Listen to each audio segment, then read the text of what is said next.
always love that intro.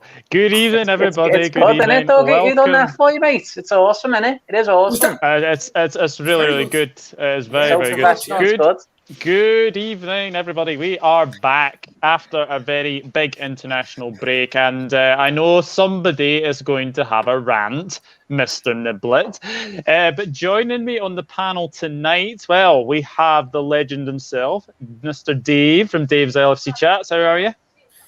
Great to be back, guys, and we're going to do a little DC Marvel, like a little Avengers show tonight. A big game tomorrow, of course, against Watford. A huge game, a big week actually coming up for Liverpool, and I can't wait. Talk to the 5 legends in the house. Absolutely. Indeed, we also have Dan from the Mighty Reds TV. How you doing, Dan? Yeah, I'm not too bad. I'm all the better for being described as a legend by my man Dave, the godfather of the LFC. Fan channels, isn't he? So yeah, I mean, it's best day of the week, innit? Liverpool back in action tomorrow. Let's get on with it. Let's get on with the show, guys. Let's do this. From another legend to another legend, Mr. Connor Niblett from the Kop Council. How you doing, Connor? I wouldn't say I'm a legend. I'm more of a cult hero, to be honest. But you know, no, I'm very good. Thank you, mate. Thank you for having me on again. And international football's over. Thank the Lord. Thank goodness as well. We've also got the very lovely Wahomey as well. How you doing, Wahomey? I'm doing good to be on, boys. Yeah, absolutely. And last but not least, please don't mute yourself, Mr. Jack Mack LFC. How you doing, Jack?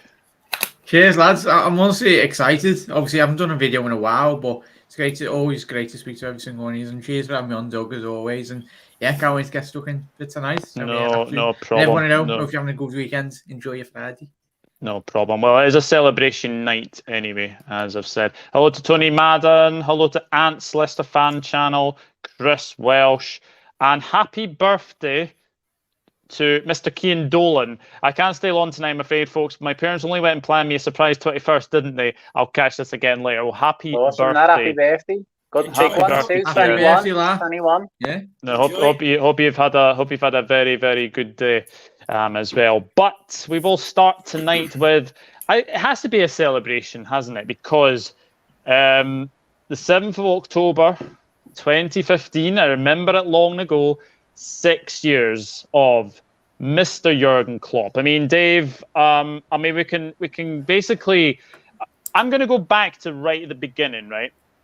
Yeah. So when, obviously, Brendan Rodgers was sacked, the list of names were coming out, right? So, obviously, Jurgen Klopp was at the top. We had Carlo Ancelotti, I think Diego Simeone, Walter Mazzarri, Ronald Koeman, and Roberto Martinez. So, of all those names back then, was Klopp at the top of your list?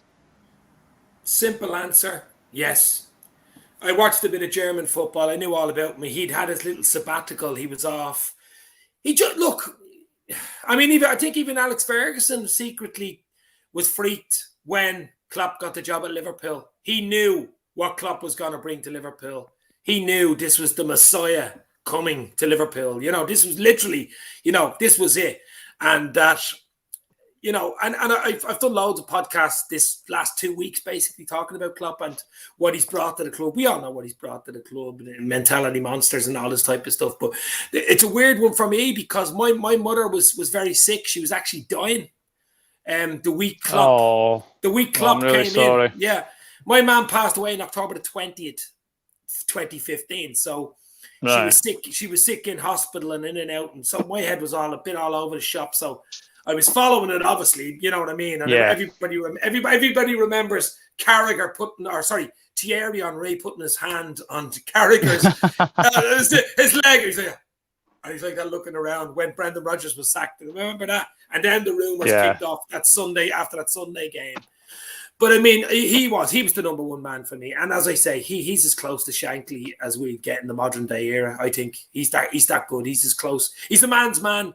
He's a people's man. He understands the city, understands the people. This guy is top notch. Oh, absolutely. I mean, Dan, obviously we can go back to his first game, and when you look at that team that was actually played against Tottenham, only 2 players actually survive from that game, and that's James Milner and Divock Origi. It's safe to say that things have changed ever since then, haven't they? 100%, mate. It's been wholesale, hasn't it? When you think back to those sort of quite dark days, wasn't he? At the end of the Brendan Rodgers era, we'd had a pretty mediocre season the season before. The start of that season had been poor. Squad looked a mess, really. We had a bit of front, really, thinking that we could get someone like Klopp, but thank God the owners, I did have that vision, they'd get them in. He's been like a breath of fresh air. I mean, Dave was saying he knows the club, he knows the city, but the guy just seems to speak sense on a whole host of subjects, doesn't he? Whether it's Corona, whether it's politics, whether it's Brexit. Whenever he speaks, you find yourself thinking, wow, what a guy, if only he could, whatever he turnned his hands to, he could turn his hands to, if he would have turned his hands to politics, I should say, when he was a younger man, I'm sure he would have been a massive success in that. Brilliant guy, absolute one of a million. Fingers crossed we get him extended on another longer term contract. I think that might happen. We'll wait and see on that one. But yeah, absolute brilliant, and it's totally different era now to that sort of latter days when the Brendan Rodgers era and when he first took over.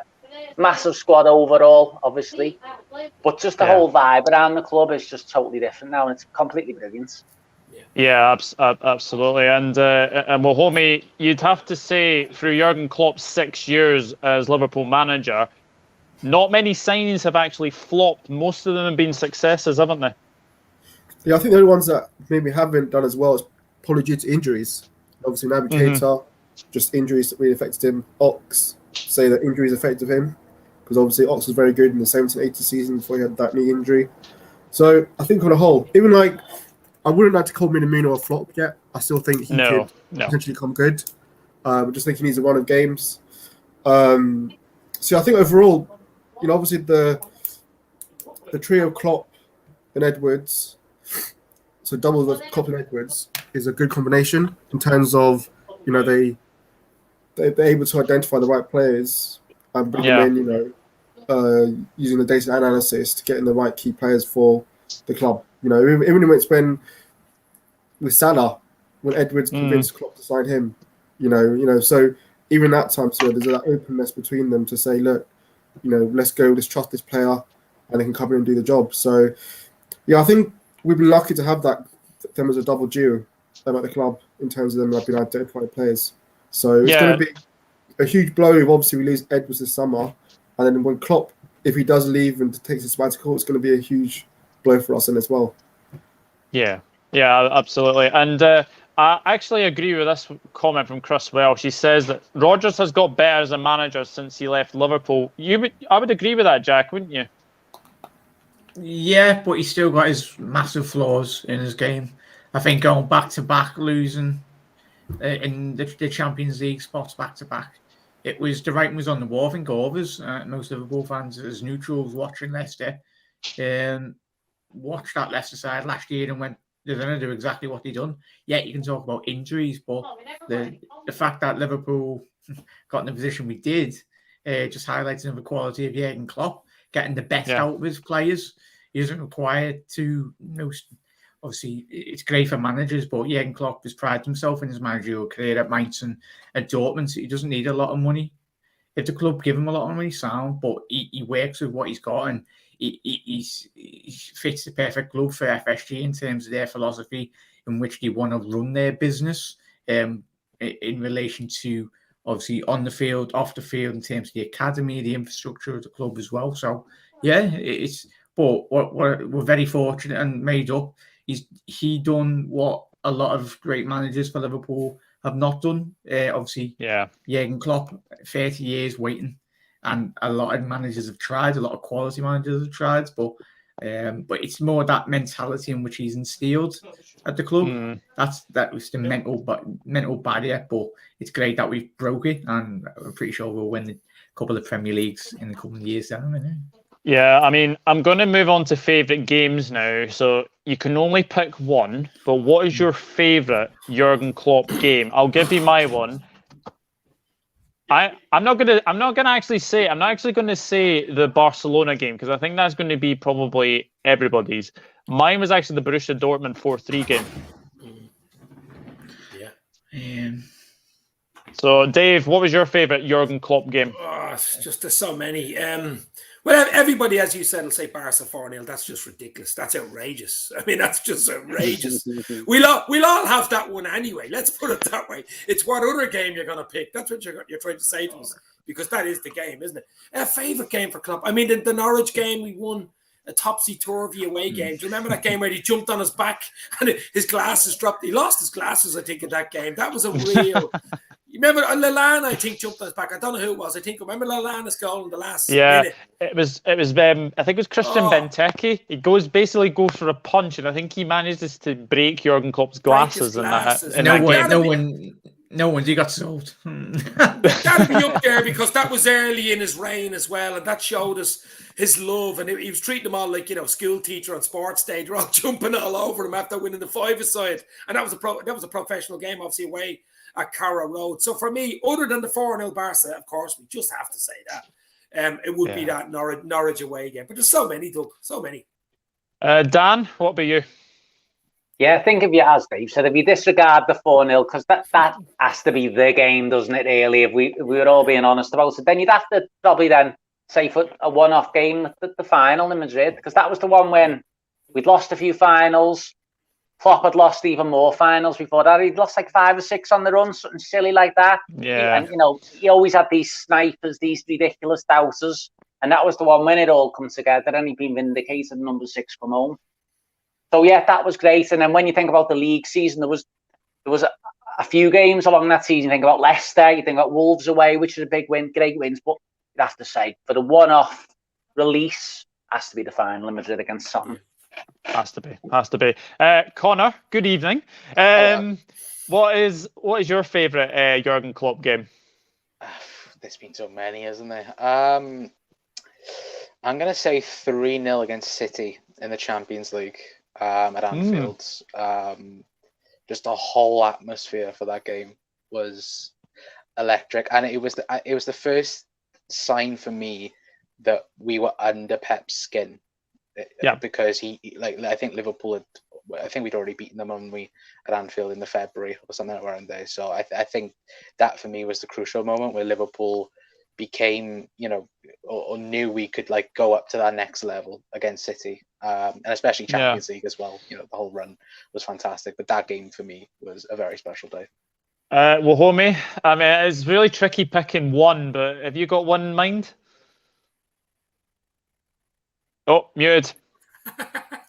I split between two, really. It was the 4-1 when we first beat them at Etihad. Quite early on, wasn't it? Yeah, and we actually went then just playing them off with Coutinho, Bobby, actually destroyed them. And then it was a Leicester 4-0 win after the World Cup Championships, because obviously everyone was saying that was a big, difficult game against away to Rodgers' Leicester team, and when they just played off the park. And I think Trent had arguably one of his best matches, Liverpool, in just ripping them to shreds. And it just showed us, that point that we were different level to any other team in the Premiership that season for being that game. Just to interrupt there, Holmes, they were actually second in the league at that point. Leicester, they were about 4 or 5 points behind us, and we absolutely bossed them, didn't we? So that just summed it all up. Yeah. That makes it even more better then. Yeah, I mean, Jack, Tony Madden is saying the 3-1 game against City, that Fabinho goal was sublime. Yeah, that was a very, very good game. Chris Welsh also says 4-0 Liverpool game that won us the league as well. The Manchester United home game, I think everyone remembers that one. I think that was the game where everyone thought we were going to win the league. Anyway, so Jack, you have to pick one. What is your favourite Jurgen Klopp game? There's a lot of them. I keep on always saying it's got to be that game at Anfield and against Yev. The fact that ball still hit the crossbar, I don't even know how it hit the crossbar, and then they have to be fumed for the last couple of the days after, months, even years. It will be going televised on every Reds TV, whatever channel you're watching, and just watching Jurgen run on the pitch and hug Ali. It was weird to see him on the halfway line. It was crazy. But it just... yeah. And possibly shout out to the Roma game as well. That was probably one of the best games of football I think I've seen Liverpool playing in many of a year. Rory, that's a cracking answer. I love the 2-4 game at Old Trafford last season. 1-0 down with Phillips and Williams. Champions League dangling by a thread, and then Firmino, Jota, Salah all score. Yeah, I do remember that. To be fair, Doug, you could do a top 10 of Klopp's favourite games. Let's be real. You could, yeah. You could do a top 10. It's just been so. We've been blessed. We're blessed with the club. We're blessed with him as the manager. He won't be there forever. We all know that. We just got to enjoy him while he's there. Yeah. Absolutely. Now, I'm going to do another thing. Your favourite Jurgen Klopp signing. I'm going to say it now. Mine's Alisson. And the reason is we have had a lot of shite goalkeepers in the past. Like, you can like, Mignolet. Okay, Mignolet wasn't too bad, but see the ball at his feet looked like a rabbit in headlights. He looked really, really scared. Loris Karius, we have to mention him. Adam Bogdan, oh dear. I mean, we will get into the Watford game anyway. But my favourite Jurgen Klopp signing has to be Alisson. Becker, Dave, who's your favourite Jurgen Klopp signing? Well, I think there's a big Dutch centre half that plays for Liverpool. We all know his name. For me, he just transformed the team defensively. We needed a centre half. We needed a goalkeeper, to be fair. I know what you mean. But we really needed a leader at the back. We needed a big man mountain, and we got him in Virgil van Dijk. And he has just been an absolute revelation for us for the last few seasons. I know he's been injured, but he's come back okay. But I'm saying this guy has been... We won the league with him, Champions League, Club World Cup, Super Cup, whatever you want to say. We're a different team. We're a different team when he's on the pitch. It's as simple as that. He gives the whole back four. We seen what happened last year when he was out. You know how important he was for the club. But for me, signing him, I think at the time it was a record fee, maybe 70-something million, something like that. 55. And a lot of people were saying, signing him from Southampton. I'd seen him at Celtic. He was decent. He was actually a good free kick taker, believe it or not. You should know that, Doug. Yes. He was a big unit. But I did, to be fair, go the wisdom of spending 75 million on a Southampton centre half at the time. And not to say I didn't want them, but I'm just saying 75 million. That's a lot of money. 75 million, yeah. Has he paid back, guys? Has he paid back? Virgil van Dijk, unbelievable. Wow. He's been terrific. Dan, your favourite Jurgen Klopp signing? Yeah, well, similar to the matches, it's such a hard choice, isn't it? You could, as Dave said, you could have a top 10, you could probably have a top 20. Listen, the guys you've picked there, I could have picked any of them. I mean, Mane was a great one because he got the ball rolling. Yeah. Alisson and Van Dijk, they were game changers and turning us from like top four sort of team into title contenders and trophy winners.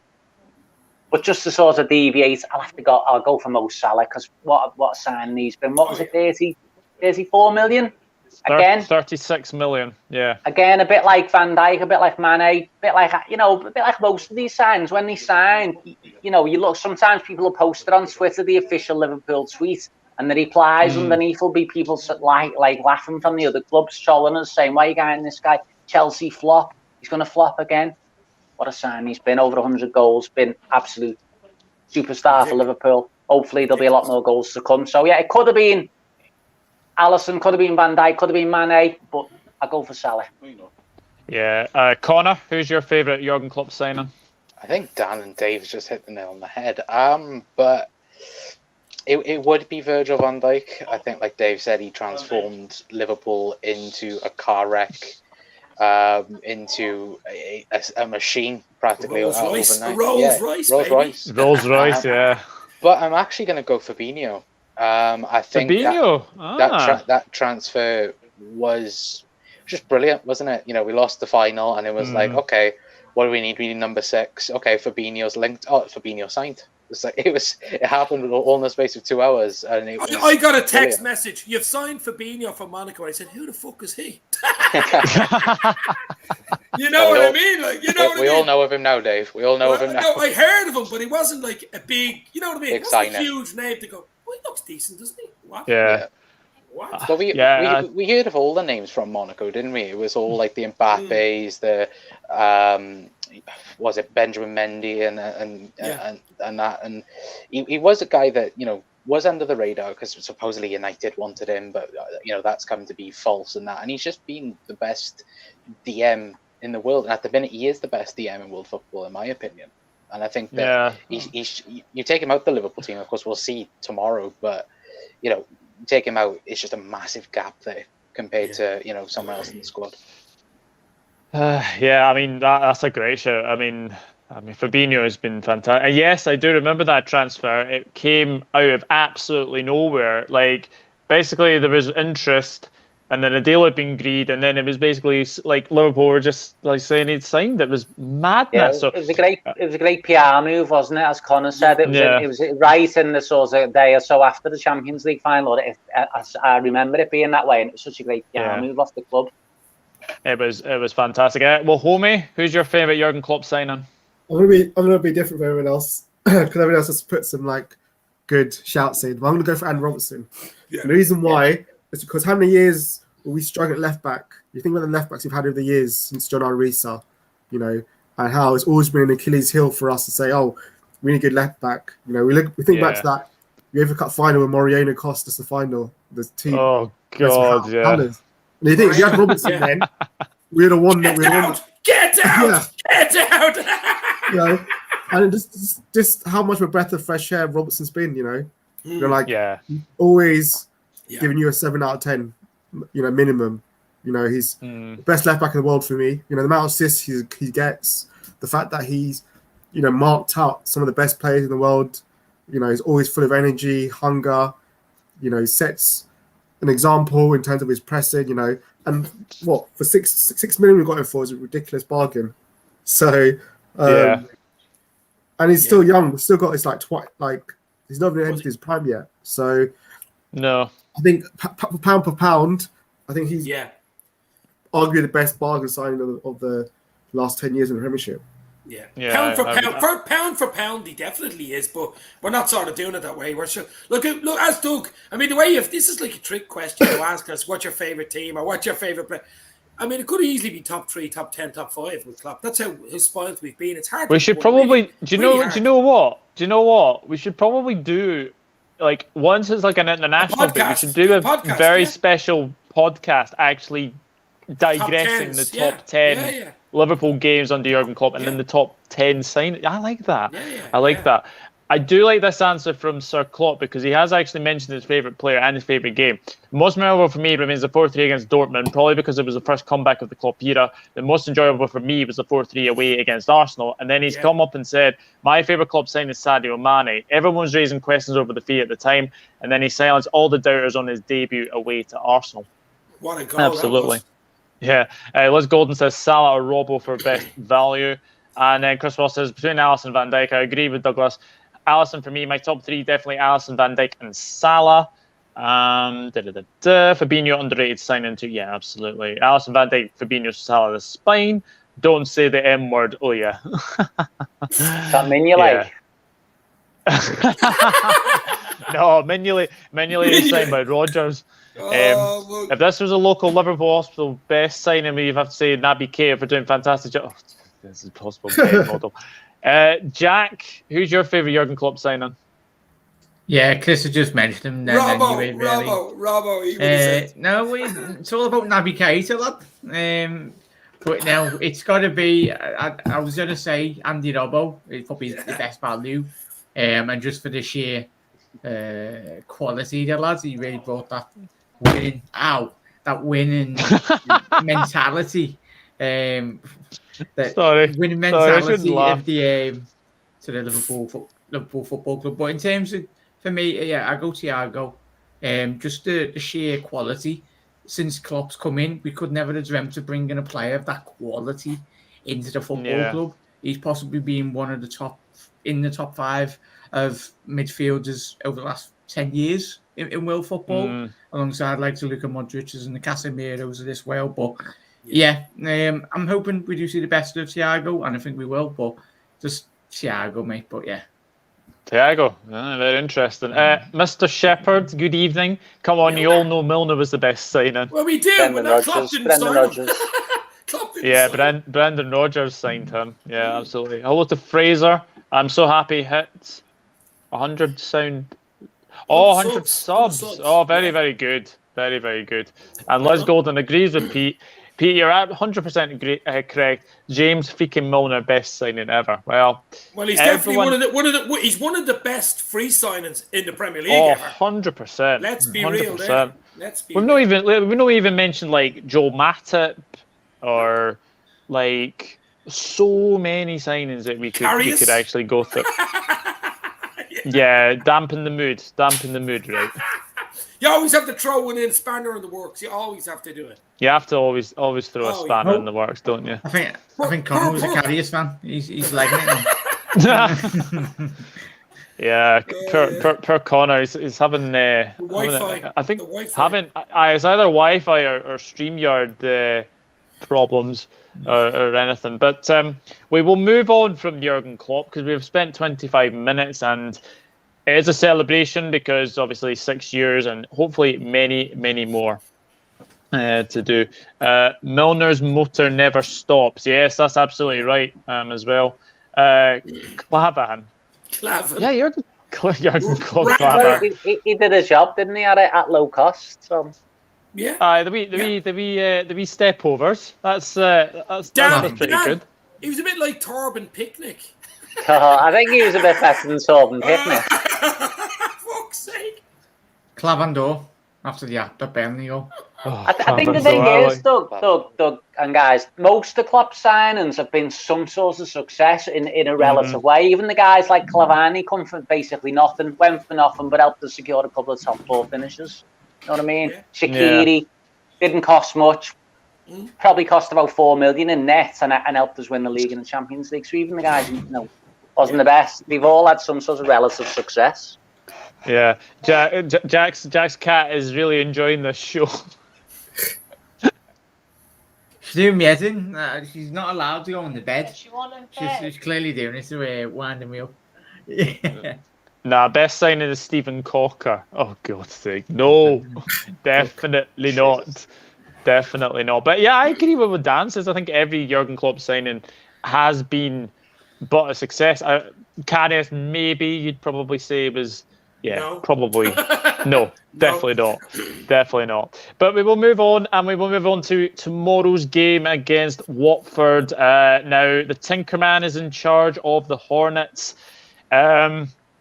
Claudio Ranieri. It always seems to happen, Connor, that whenever somebody sacks a manager, it's always before they play us.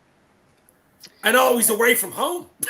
Yeah, and it always seems to be Watford. I think was it Nigel Pearson? Nigel Pearson. And that wasn't the 3-0 though. That was the game where we beat them. Yeah, we won. But it was a 2-0 left flat. It was a tough game. But sorry, was that the Mo Salah 4 goals? No, we beat them 2-0, but it was a real struggle. And who's the left winger who plays for them? He used to play for Everton. He gave us a real tough game, and Van Dijk ended up injuring him. Delafeu.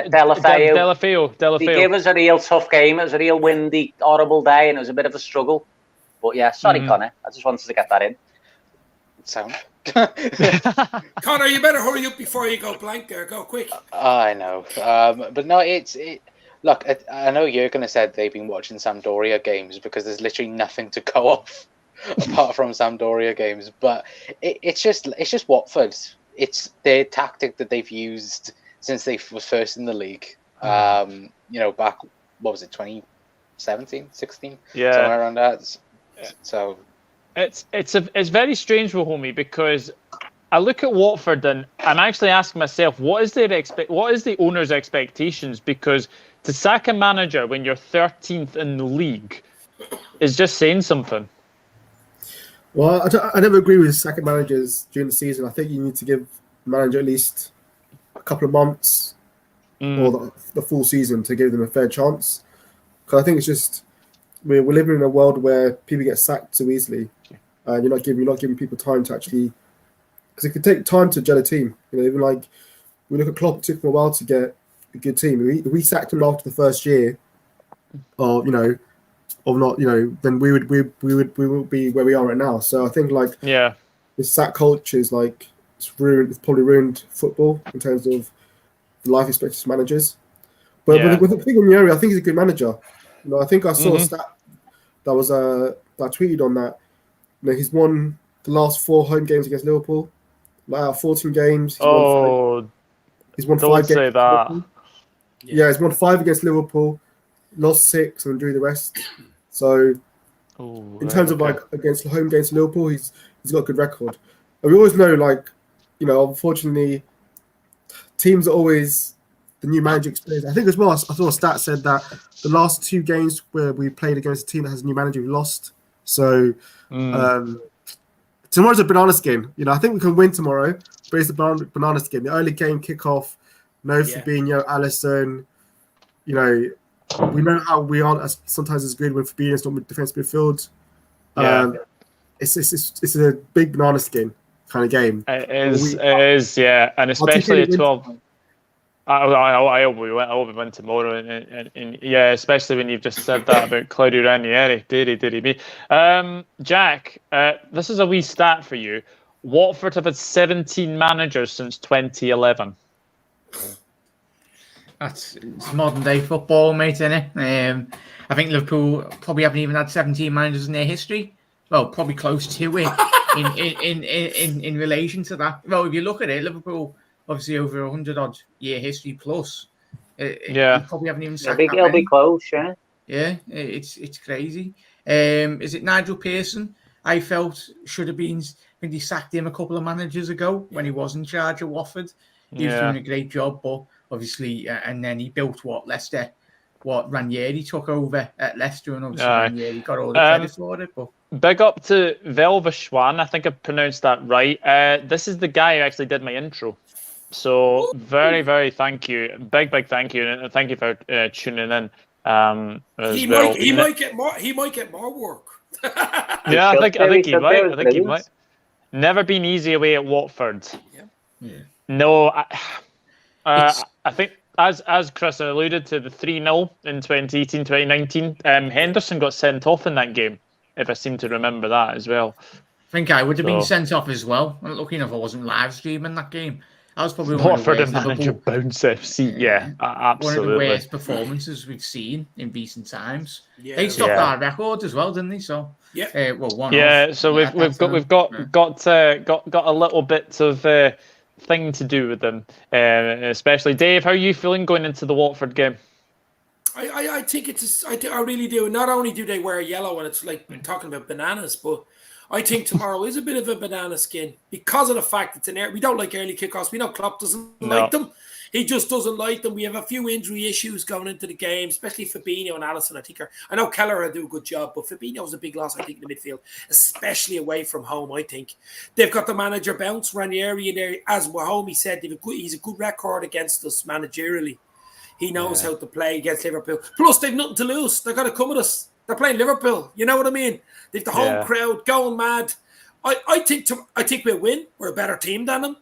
It's all about us, what we do tomorrow. If we turn up, play the game we want to play, we'll win the game. I think it'll be a tight game, though. I think it'll be something like 2-1. I don't think we'll hammer them or anything like that. But it's all about the 3 points for me tomorrow, guys, because we have a big week coming up. So no injuries and 3 points, but it'll be a tough game. Yeah, fingers crossed. Dan, how are you feeling going into Watford game? Yeah, it's going to be a tough game, isn't it? I think, listen, as fans, sometimes we always look at like the negative things, don't we? Because I think we're so nervous about losing and whatever else. You think of all these things, that these omens and signs that it's going to be a tough game. Whoever we were playing tomorrow, we'd have 5 reasons why they're going to beat us. You know what I mean? If we were playing Tottenham, we'd think, oh, Harry Kane's 2 goals. You know what I mean? Rather than Harry Kane's bang out of form, and it's a great time to play, and we'd be thinking he's 2 goals. So we're looking at Watford thinking they've got a new manager. They're going to have a new manager bounce. Well, realistically, he's only had a couple of days working with them, hasn't he? I don't know how many of their players were away on international duty. Yeah, we've got some injuries, but still the guys who are going to come in to our midfield, whether it be James Milner, Naby Keita, Oxlade Chamberlain, they would all get in Watford's best team. So, yeah, it's going to be a tough game. If Watford are going to beat us, it's not going to be a better time for them to play us than tomorrow with no Alisson, no Fabinho, and a couple of injuries. But I'm positive, and I'm thinking we'll go there, we'll get the win. Fingers crossed. Yeah. Velvishwan says, I have a feeling Origi might be starting. Very interesting. In my opinion, I think Konate and Matic should start, and BVD and Gomez for Atletico. So with that being said, Mr. Niblett, what is your team for tomorrow? I'd love to say Alisson. No, Kelleher in goal. Trent come back. I think it will be. I think it'll be Joe Gomez and Virgil van Dijk.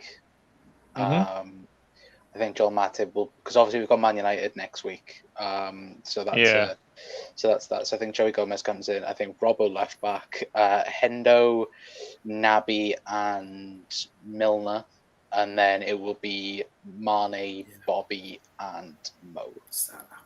Yeah, I think you're absolutely right. So predictions. I think Dave's given his. You said 2-1. Yeah, 2-1. 2-1. Dan, what are you going for? I'll go 2-0, mate. 2-0. Connor? 2-0. 2-0. Wahome? I'm going to go 1-1. I just got a feeling. Wow. I'm hoping 2-1. 1-1. I'm hoping 2-1. But I've just got this feeling of 1-1. It's going to be one of this. I don't know if it's feeling. It's a bad feeling. Oh, that's a bad feeling. That's a very bad feeling. You, this guy said someone on Twitter, he has a bad feeling about every bloody game. It's Saturday morning one. Saturday morning. If all your predictions were right, we'd be getting relegated. Jack, what's your prediction? 4-0. Whoa! Hopefully, 4-0. That's it, Jack. Again, McKendo. One of these days, I'm going to get a correction right. We're going to absolutely wallop someone about 5. Correction? Yeah. Prediction, you meant? A correction, yeah. Bloody hell, man.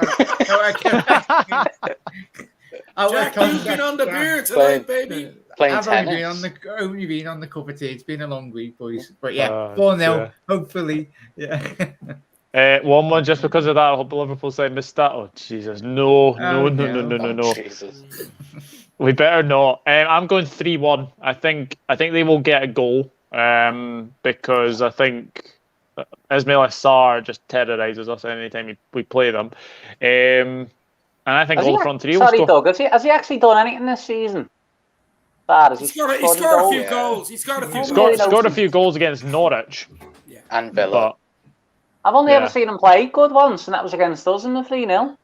I have nightmares of that game. Yeah, I think we all do, don't we? He was looking for a move. He was looking for a move, Dan, and he didn't get it. Yeah. If he does it again, I think Mane be asking Jurgen to bloody sign his mate. Senegal, yeah. Actually, I know Manchester United are coming up for Liverpool. I know that. We've a tough game in between. The Atletico Madrid away, that's not an easy one either. We will be coming to that. Forster, allow concede some goals for the vlogs. Need that Salah close-up shot. I like that as well. Dave seems to have the never-ending pint. Well, to be fair, I'm on the Prosecco already. So out of a mug. I love it. Have you not unpacked or nothing, Doug, yet, or have you just not got any glasses? Not got any glasses. Yeah, I'm the same, to be honest with you. We've got a couple of decent glasses when anyone else comes for tea. I'm drinking out of my sports cup, and my girlfriend's drinking out of one of the baby's beakers or something like that. You know what I mean? It's a nightmare. This cup here is Doug's mug. It was from the lovely Sophie Richards. So she got me that. So yeah, first mug that Rebecca could find. Anyway, here's a good question from Ashley. What are your guys' thoughts on Newcastle saying they want him in the league in 5 to 10 years? It'll take that time. It'll take. We know what Pep did when he came into the city. You can have all the money you want in the world. You could sign 20 unbelievable players, but it'll take time to gel. I think they'll sign 2 or 3 in January, maybe another 3 or 4. It'll take 4 or 5 transfer windows to get them up to the level, Champions League level. And then it depends on managers and stuff. You can have all the money in the world, all you want. You know what I mean? How long did it take City? I think the money came in 2009. Did they win the first one in 2012? It took a while. They did a half-decent team when they came in. I mean, Newcastle team are pretty shite, let's be fair. There's probably 2 or 3 players on the whole team. They're going to have to change a lot there. A lot. Oh, yeah. 100%. I mean, you can't rely on Joe Linton up front. I'm not saying they won't win anything. Just look at the bleeding money. I mean, they're 10 times richer than City. I mean, they're ridiculous money. So I think it's actually bad for football, but that's another day's podcast. I think it's really bad. To be fair, I'm gonna put Newcastle winning the league in the next 5 years is for the birds in Narnia world. No. I'm gonna say they'll do it. They'll do it. If these owners win business, they'll win it within 5 years. With that money behind them, the right manager, the right people in there. I mean, sorry, Dave. Someone said this morning, they asked the guys on Sky, they said, how important is it to get the manager twice? And they both said, yeah, it's that important. And I thought, well, why is it? Because if they get it wrong, they'll just sack them and get somebody else. Yeah, that's a good point from Pete. So he did already have a lot in the locker before the club was bought. That's what I'm saying. Yeah, exactly. Yeah. So, Stephen Ireland. I think they'll get Conte. Newcastle. Maybe. Yeah, I think he goes there. He'll make them into a world-class team. Bring back Kevin Keegan. Kevin Keegan and Alan Shearer as ambassadors. I think that'd be a nice way to say. Not going to lie, this. But what do you guys think of the takeover? Just slightly. I mean, I think. Listen. The Premier League are not going to say no to more money coming into the bloody league. Let's be real about it. No. But there is human rights issues. There is other issues. I mean, you've countries coming in owning teams. It can only go one way, and that's not good going forward. Fair, lads. It's not nice, Dave, is it? But it's as you said, it's all about money. Backhanded envelopes. Who's getting what? Just look at Chelsea with Abramovich. Where does he get his money? Where does City get their money as well? And top owners, multi-billionaires, get their money. I'll tell you what, you'll have the Super League back on the table with that type of money. FSG wouldn't have been happy with seeing this. I tell you, I'm surprised a lot of the big six. Oh God, here we go. When stepping in and going, I bet you they would have been fuming. Yeah. Me and Dave can allude to this comment because me and him were on. Was it the first 11? And that comment came up, and yours was like, no. For fuck's sake. Brendan Rodgers has turned Newcastle down, actually. So he has, yeah. Newcastle won't compete for at least 5-7 seasons. I absolutely agree with that. Yeah, maybe 2 or 3. I don't think it'll take that long. They won't wait around too long. They have so much bloody money. It's crazy money. No, absolutely not. There has been a bit of transfer gossip today or this week. Alex Oxlade Chamberlain potentially back to Arsenal. Connor, what do you make of that? It's a load of paper talk. We're in silly season again. We're in between transfer windows. Yeah. It's backwards for Ox, and if he wants to go back, fine. At the end of the season, that'll be, if that's what he wants, but. I just think it's a load of paper talk, to be honest with you. And look, I think he might stick around till his contract runs out, because I think his contract runs out in 2023. So I think he might stick around until his contract runs out at Liverpool. Well, homie, do you think we should cash in on Ox in January or in the summer? I think because obviously this summer in the past we had lots of interest in him, but the club always said no. I think he wants to play first in football. I don't see him going back to Arsenal, but I think the chance if he doesn't, depending on how much games time he gets this season, I think he might go next summer for his own personal career wise, because I think he can go to say a Newcastle team or one of those teams and play week in week out. Yeah, Liverpool. I don't think he's going to get the game time he wants here anymore. The fact that I think Harvey Elliott overtook him in the the positions. Jones is ahead of him now. I think Kate is ahead of him now as well. I don't see Ox getting that much in terms of football wise. Personally, I think it's best for him to move on. I don't think we're going to see the same Ox as before his injury. The one in 17-18 was amazing before that Roma game. We're not going to see that version of Ox again, unfortunately. Because you can even see how he plays now. He doesn't have that same confidence in terms of his defensive work or tackles, which is understandable because of his knee injury. So I just don't think we're going to get that. I was just thinking because obviously we were talking about starting 11s for the game against Watford. Did anyone see Ox potentially starting? Do you know what? It is a possibility. It really is a possibility, but I don't think he'd be that expansive away from home. I think he'll want to keep it nice and tight with the likes of Milner, Hendo, and who did I say? Milner, Hendo, and Keita, Niblett. I think that would be the three for me. I really do, just because we're away from home as well. Milner hasn't put a foot wrong, has he? But back onto Ox, for me, I think it's sad because he gave us so much when he was fit. He gave us something different from the midfield, his long-range shooting and stuff like that. He could go by a player. He had a bit of explosiveness to him. And injuries have blighted him. I mean, doing those TikTok dances with his girlfriend from the Spice Girls, whatever you call them. You know what I mean? Or whatever, not even called a Spice Girl, but Little Mix or something like that. Little Mix, yeah. Exactly. So that Instagram, TikTok stuff has gone to his head a little bit. He should concentrate on football. Ox, if you're listening, get back into training, baby. Jack, this might be a very silly question, but Ashley Roberts said, I heard Sterling is open to leave City. Would you take Sterling back? No. He'll probably do another interview. He'll probably do another interview on the BBC when we sign him. And then, but yeah, no, don't get me wrong. He's a quality player. But like we said, don't want to bring up that Coutinho debate again, do we? And I swear, all these journals must be absolutely bored off the tits. They must recycle every single sort of spec. I know we do as YouTube content creators because that's it. But like, come on, like it's like the when before we signed Fekir, or like there's always these classic. You go back to the well, get the clicks, get the views, and we do it as well. But we'll do a couple of videos. We're getting Mbappe. Well, it's like everyone forgetting that Sterling put on a Real Madrid kit like 2 years ago in an interview. Yeah. But Real Madrid, like you're a Man City player, focus on Man City. You don't have, like if you turn on to Sterling and went, oh, there's Real Madrid, he would literally go off City straight away and just go. Yeah. That's just his mentality. You get from Sterling. It still cost a lot of sterling as well. That's the thing. You know what I mean? I have to say, I think he is out of favour at City. I really do.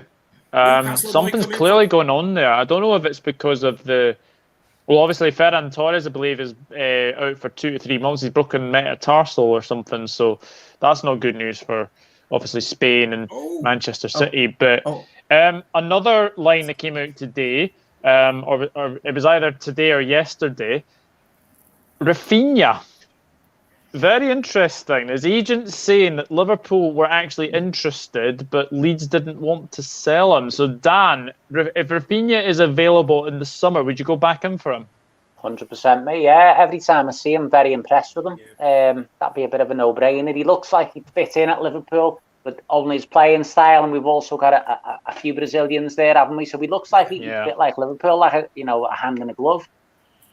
With Deco, I mean, you never know. Maybe his agent was just, throwing a few things out there to try and, drum up new contracts and that. You never quite know with agents. But if we take him at face value, I'd definitely 100% go back in for him. And it's a shame we couldn't have got the deal done last summer, And it may be a case of, we've seen before, when Liverpool can't get their first choice, they drop straight out and they wait. And maybe we'll go back in next summer. Would people pay for 70 million though? Sorry? Would people pay 70 million for him though? That's because Lee's asking prices past summer for 70 million for him. I'm not too sure how old he is, but quality-wise, listen, why not? I don't think with a FSG, and I might be wrong on this one, I don't think it's necessarily the transfer fees that they're worried about. I think it's the wage demands. I don't think Rafinha will be coming in and being Liverpool's top earner. I think he'd be a high earner. I don't think there'd be any problem with that. Depending, I don't know how old he is. How old is he, guys? 26, 25, 26. Yeah, 25. 25. So he's got a few years, hasn't he, there in him? So I think that might be one we might push on with next year. Connor, I can see you smiling because Fabinho's had a wee word with him, hasn't he? Mate, I had this thing in the summer where it was because obviously the whole thing through the summer was Liverpool going for a forward. The whole summer long, and the strategy changed, and obviously we know about Shaqiri and things like that, and it was the fact that we didn't go and actually find someone, which was, like the other lads have said, that Jurgen's patient enough to go after the first choice. Look at Van Dijk, look at others. And Rafinha is probably that first choice. He ticks off all the boxes, can play anywhere in the front three.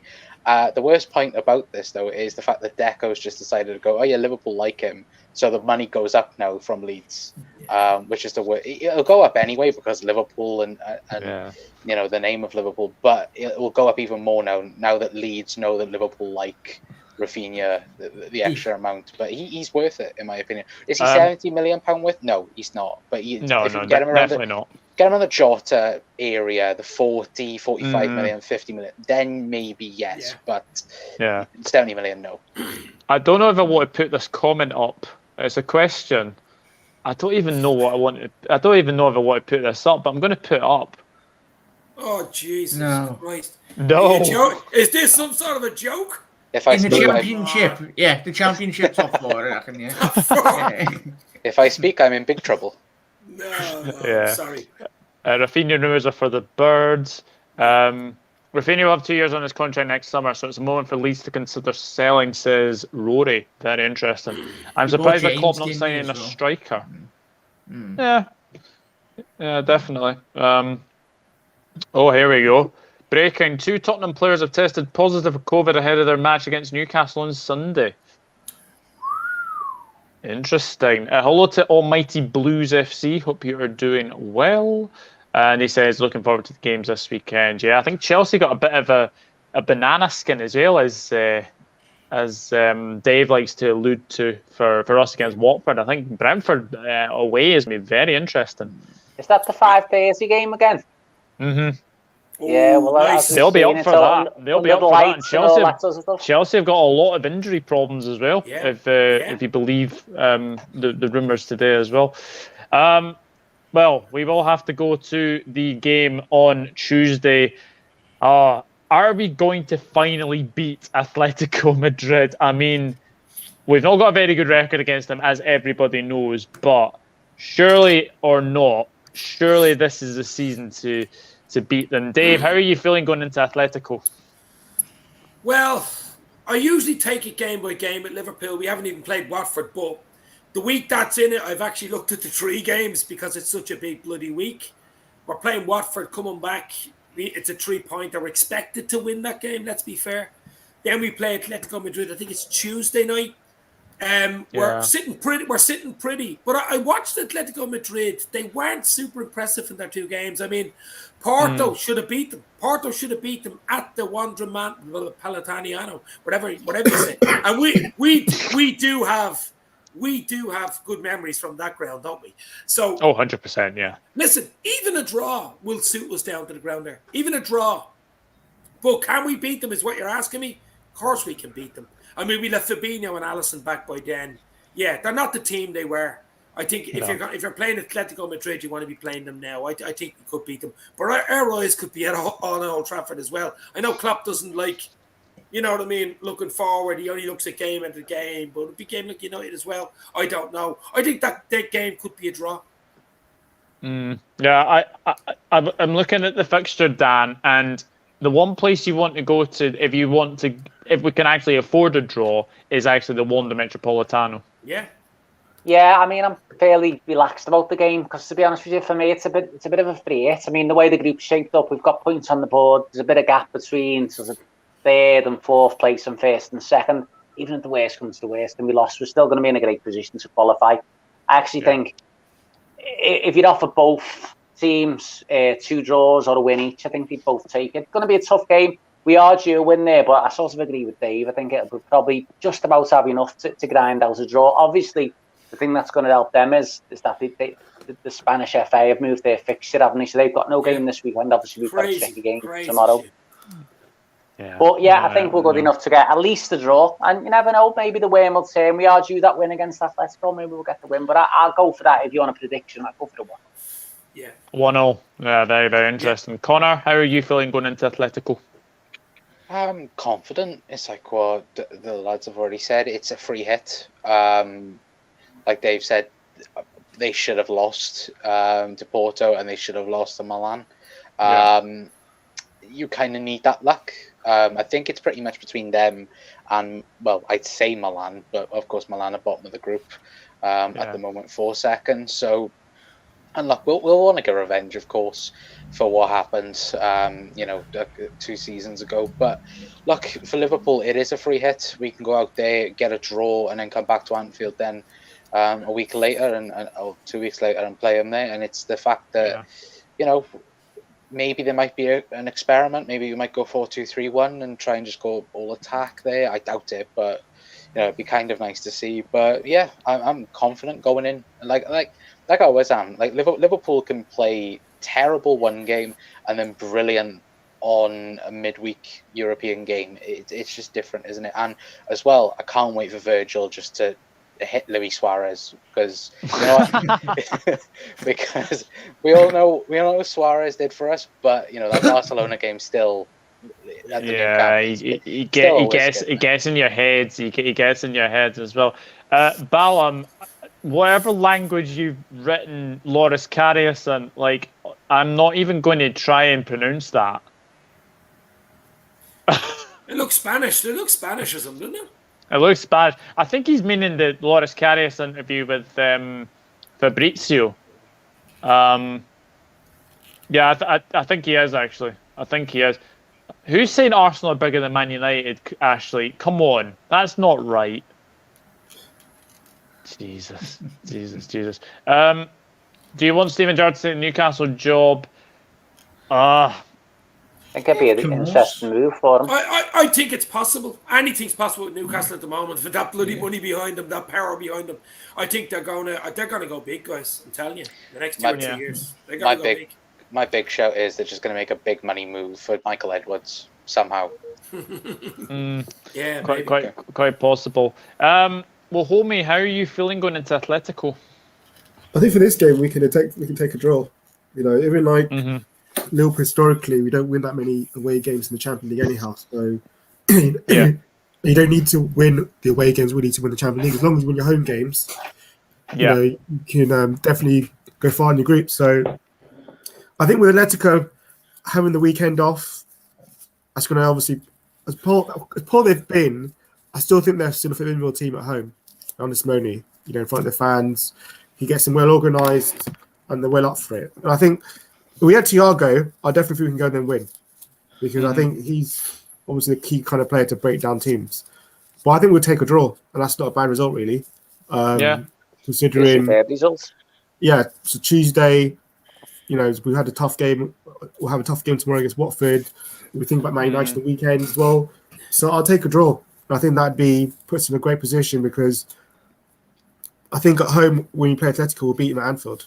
We should have beaten them 2 years back. Anfield. We did beat them at Anfield. We beat them 1-0 and we should have hammered them 4-0. Then he goes back to extra time. So, but I think I think a draw would be a good result there on Tuesday night, and I think we could definitely get that against them. Yeah, sorry to interrupt there. Look, I was just going to say, what a game it would be to win, though. Because I'd say something, if we won that 9 points, you could basically say to all the big guns like Van Dijk, Salah, forget about the Champions League and out to the end of Feb. Do you know what I mean? Yeah. More or less. I know. Almost be home and O's. You know what I mean? Fancy us to get at least the points or so from the last 3 matches. Yeah. It'll be a great one to win, but sorry. I think the way the group is actually going, it looks like we're going to win it, and then Atletico second, and then probably Porto third, and then probably Milan as well. Obviously, I know that team selection could be very interesting for this, but there is news that Alisson and Fabinho, Jack, have actually gone to Spain to join up with the rest of the to wait for the rest of the players to join, so that they can actually play. I think that's a really, really sensible move, don't you? Yeah, it's clever. Obviously, the regulations in the current climate we find ourselves in, but it's. For me, I'm hoping we do get all 3 points, because as the lads have already alluded to and everyone in chat, it will put us in a massive position. And I think Jurgen Klopp and the players themselves will be deeply disappointed. And all of us fans were frustrated when we got knocked out of the Champions League. It was the last game we had with fans.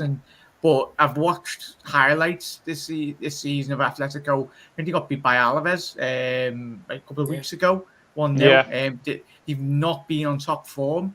And I think in terms of footballing, when you do play, if you don't play a game like through the week, your rhythm's not quite there. And I'm hoping that is the case with Simeone's side. We know how to approach the game. We've got a lot of quality players, but we should have far too much for them, because AC Milan absolutely battered them in the last group stage game. They were just very unlucky to lose that game. Yeah, we were.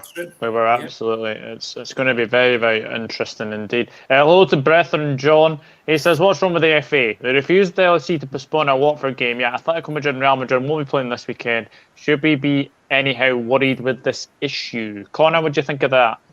Money. It's the Premier League. Like, come on. What do we expect? La Liga are actually quite. Like, La Liga and Bundesliga, they have their own problems, but, like, on the face of it, they're quite decent with things like that. The Premier League would never do anything like that. Unless, of course, it was, the whole squad come down with COVID and something like that, then they'd suspend it. But apart from that, like, no, they wouldn't do anything. Yeah. They do for United, though, probably. Yeah, they would. That's true. That's true. Yeah. Hello to Helen Raybould. Hope you're doing well, Helen. Thank you for tuning in as always. FA stands for two. Oh yeah. I know the one. I know which ones they are. So we're going to now try and pick the team that Klopp picks against Atletico. Now I'm going to say Alisson is back in goal. So Dave, back four. Well, it depends on injuries tomorrow, of course, but let's hope everybody comes through tomorrow. That's just like looking forward. But back four, away from home, Atletico Madrid, probably the toughest. Even though they're not playing well, we don't have a good record there. And if we win or get any sort of a result, even a draw, I think that just sets us up lovely. So defensively, you want to be well set. Obviously, Van Dijk, Matip. I heard someone else saying Gomez might start tomorrow, or maybe even Kanate. That is possible, but I just think... No, I think you've got to go strong. In these three games, you've got to go strong defensively. Tsimikas could get a shout. Trent, Matip, Van Dijk, Tsimikas. Give Robbo a rest if he plays tomorrow, because for the United game, play Tsimikas against Atletico Madrid. I would. Fabinho will be back in because he was missed yesterday tomorrow's game.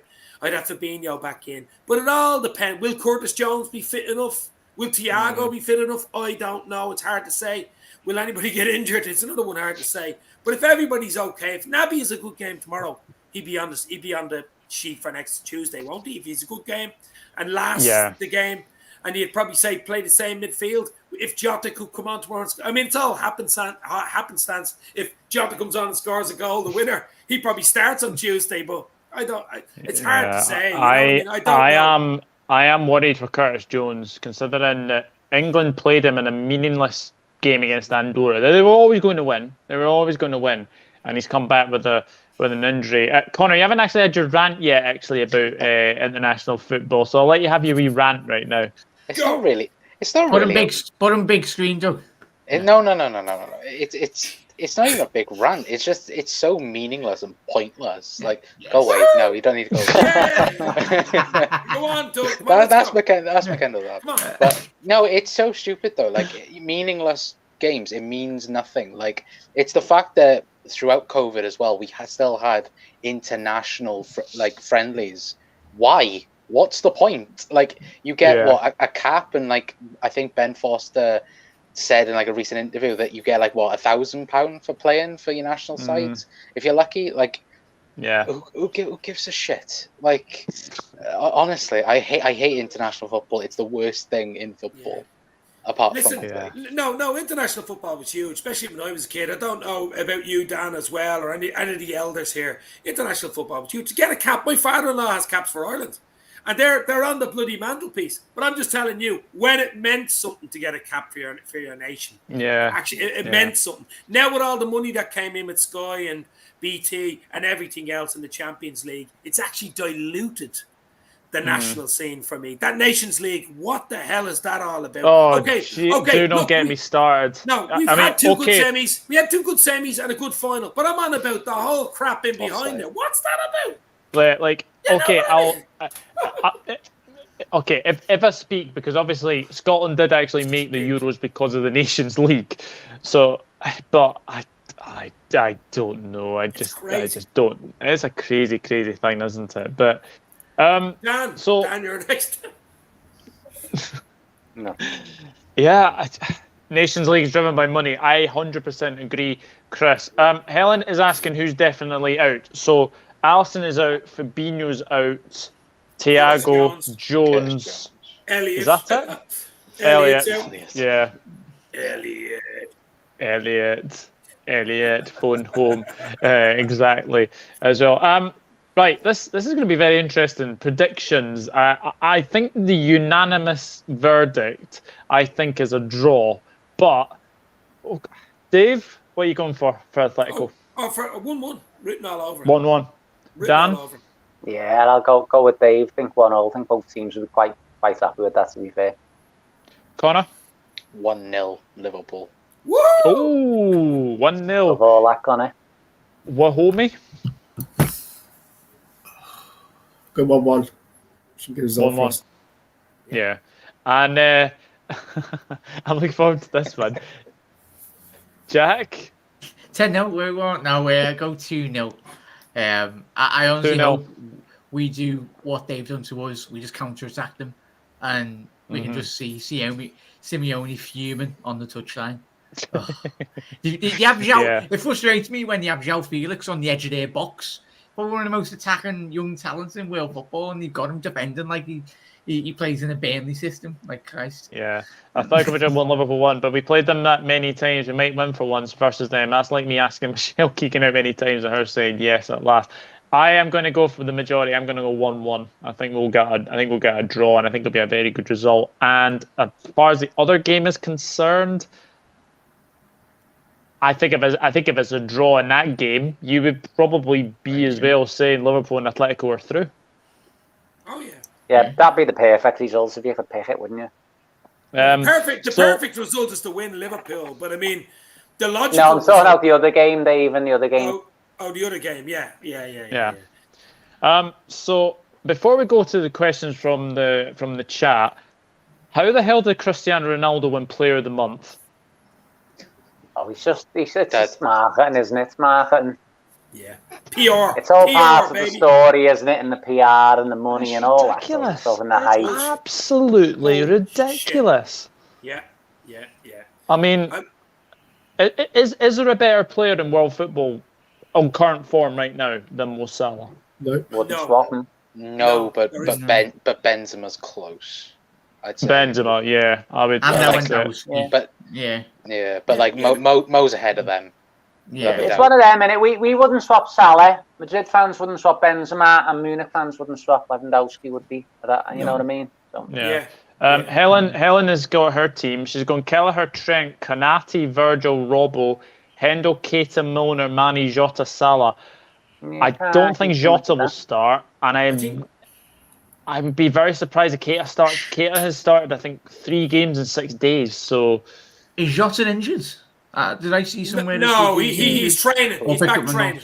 He's back training, but I think he'll be on the bench tomorrow. I can't see him starting. I think Bobby starts. I also think with having a few players out, he'll want to get as many of the main players in. So I think he'll go with Matip rather than Konate. We won't want to make too many changes. Because we've already got enforced changes. You'll want to get as many of the main guys in for that as possible. So ready to show. I've seen Atletico been playing with a back 3 against Barcelona in quite a few games. Do you think that suits us?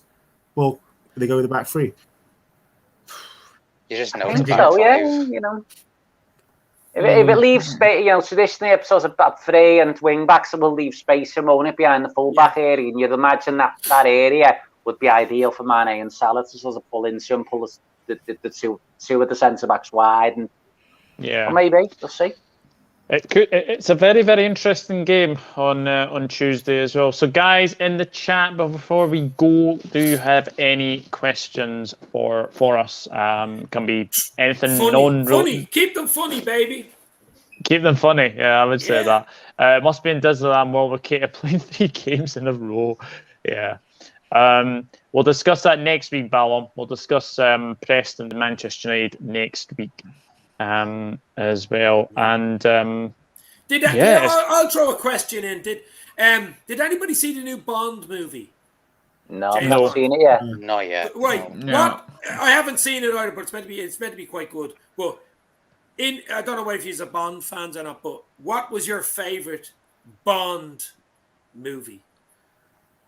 Everybody. I've only seen one, so it has to be Goldfinger. Goldfinger. That was very good. I think Skyfall was brilliant, but I'd have to say, being from Liverpool, the best one had the best themes music, and that was Live and Let Die. Live and Let Die. Live and Let Die. He's on the back of the train at the end. I used to have nightmares, and I felt it's a bit creepy, in it. It's all the voodoo guys and all that, isn't it? Yeah, it's a bit. It's creepy. It's creepy. Which one's the one with Halle Berry? Moonraker. Which one's the one with Halle Berry? Oh, is that called Die Another Day? Yeah, that was probably one of my favorites. Madonna's theme tune for that. Die Another Day, yeah. Goldfinger for me. Goldfinger? Ballum. If that's true, I think Newcastle win that game. Because Harry Kane looks disinterested as anything.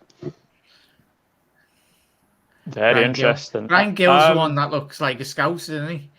Yeah. Yeah. Connor, you're a Bond fan? I kind of am, but not like a deep one. I say Skyfall. I think probably the good question is where does Daniel Craig rank as a Bond? I think he's right up there. I mean, he's changed it. He really is. It's different. It's modern Bonds against. I mean, 70s I'm gonna be very, very biased. I'm gonna be very, very biased and say that Sean Connery is the best, but. Oh, he was brilliant. I'm not a fan of Daniel James by James Bond. No, Roger Moore was my favourite because of just my era. That's just the way it works, isn't it? There was a very good question from Rory. This has been taken by storm on Netflix. Has anyone seen Squid Game? Never seen it. No, binged it last week. Yeah, I watched it all. It's amazing. Is it any good? Yeah, it's interesting. It's a bit like Takeshi's Castle meets like The Running Man or something like that. It's good. It's interesting. Oh, I love Takeshi's Castle. I absolutely loved Takeshi's Castle when it was on TV. You'd be binging it, Doug. You'd be hooked. You and Rebecca would be sitting down, be like, "Oh, we'll put one on," and then it's like 5 o'clock in the morning. You're watching all episodes. I was watching the '80s greatest hits. Sorry, I wasn't watching that. No, no chance.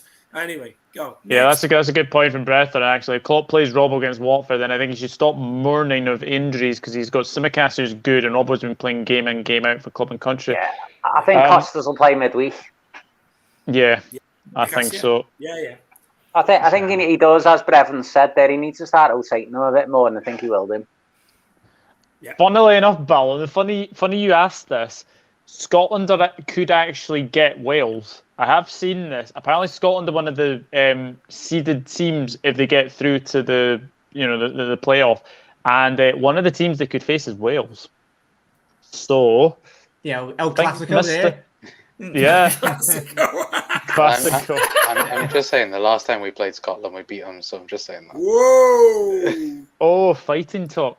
What did you guys think of Arsene Wenger talking about the World Cup every 2 years? Come on, for me, being it has to be 4 years, or else you just take the whole bloody shine off it. Yeah, I agree. 2 years? Load of absolute bollocks. It has to be 4. That's what makes it special, though, is the fact that we have to wait 4 years. It's like the Olympics. It's what makes it special. It's like Man City. They fill the ground every 4 years. If you could support one current EFL team, who would you support and why? Ooh. I reckon Blackpool, just because you'd have a few good days out, wouldn't you, going up there and there? I'm going to say Tranmere Rovers, just because of the Liverpool connection. Yeah. I had a friend who played for Northampton Town. Maybe I'd go for them. Oh, Christ, don't remind me of that game. Did we get knocked out by Northampton? He played fullback in that game. They beat us. Did he? Yeah. Oh, wow. Did they beat some pens? Andy Holt. Yeah. Andy Holt. Yeah. That name rings a bell. Connor, played if you could support one current AFL team? I'd probably say Newport, because it's like 30 minutes down the road. So Newport. So it's quick and easy, like. Well, homie, I know you're situated in the London area. The Barnet area. Barnet. Barnet, there you go. Nice. Jack, current EFL team if you could support one? Bolton. Great stadium, great fans. Sorry, classic Premier League club back in the day. Yeah, Bolton for me. Yeah. Blackburn and Chile striker Ben Berreton Diaz has had a... I heard of Ben Berreton, but has this guy changed his name or something? I swore he was English. Well, half of his name sounds English, doesn't it? And then It's like Joey somewhere else. It's like Joey Barton turning French for 5 minutes in a press conference. Yeah. he was fluent, wasn't he? Well, here we go. Would the panel do a head shave for Roger Hunt? No. What do you mean? Like a charity thing? Is there some sort of cancer thing, is there? I think... Oh, did Roger Hunt die of cancer? I'm not sure. He passed away last week, but what a player! What a player he was! Wow.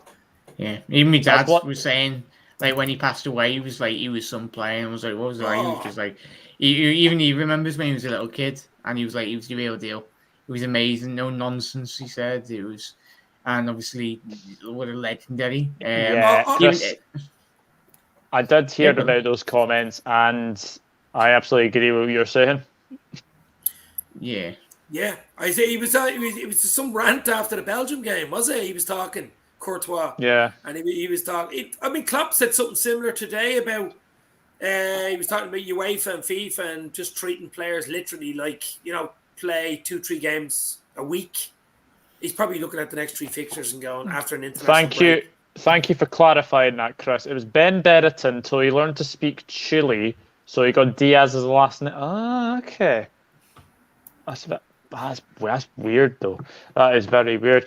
But guys, if you have no other questions, then that is the end of the Friday LFC Focus Podcast. A big thank you to my panel, Dave from Dave's LFC Chat. Thank you very much for coming back on. It has been a while since we actually had you on.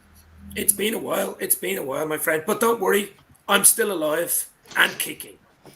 I like it. Dan, thank you very much as always. My pleasure, mate. I'm happy to be here. As you know, I like to be here every Friday. Can't wait till next week already. Absolutely, Connor. Thank you very much as well. You got your Wi-Fi problems sorted, or was it StreamYard problems? Probably both, mate. It's so annoying, but thank you for having me on. And like Dan likes to say, when you're out, you're out. But that hasn't been a thing this week. But yeah, thank you for having me on, mate. Well, homie, thank you very much for coming back on. Anytime, mate. Always a pleasure. And Jack Mack as well. Thank you very much. Yeah. Cheers, mate, for having me on, everyone. The panel, have a good weekend, and everyone at home, have a lovely weekend. Enjoy it. I know, and hopefully we're celebrating 2 wins. But from the 6 of us, we will see you later. You'll never walk alone. Well, homie losing his voice is Chris Welsh. COVID. What? COVID. Oh, breaking news. I'm isolating. Oh, is this real or messing? Yeah. No, I caught it on Wednesday, so I've been isolating. How are you, mate? Okay? I'm good. Just got a bad cold and stuff, but I haven't got it. I haven't got any severe symptoms, but they've got to isolate for the next. Had you been vaccinated? Yeah, double jab, and then I think I caught it on Monday evening from someone at work. So, then took the test Wednesday evening. It came back on my lateral flow test. I was positive. So, how long are you in for now, mate? Up until 23rd of October, I've got to stay in for. When's that? Well, get well soon. Get well soon from all of us. And thank you very much for coming on. And from the 6 of us this time, it is goodbye. You'll never walk alone. See you later, guys. Cheers. See you.